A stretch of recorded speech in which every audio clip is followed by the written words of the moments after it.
মেয়েকে উদ্দেশ্য করে মারে।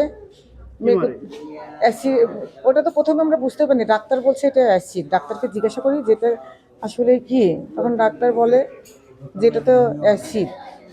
আমরা পরীক্ষা করে দেখি, তখন ওনারা দেখে বলে এটা তো অ্যাসিড।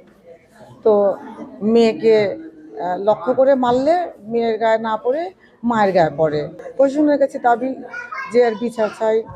এরা অনেক সন্ত্রাসী কার্যক্রম করে এবং এদের নামে ধর্ষণ থেকে শুরু করে অনেক মামলা রয়েছে।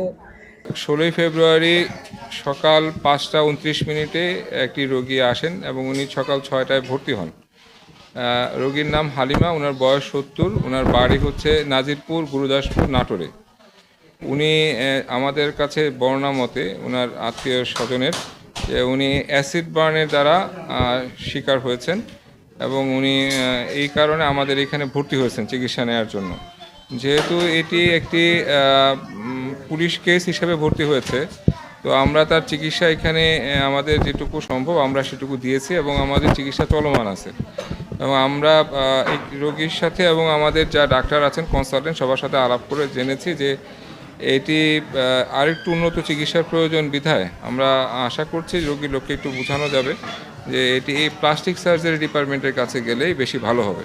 আমরা সেই বিষয়ে তাদেরকে পরামর্শ দিচ্ছি এবং আমাদের যে চিকিৎসা আছে সেটি চলমান আছে।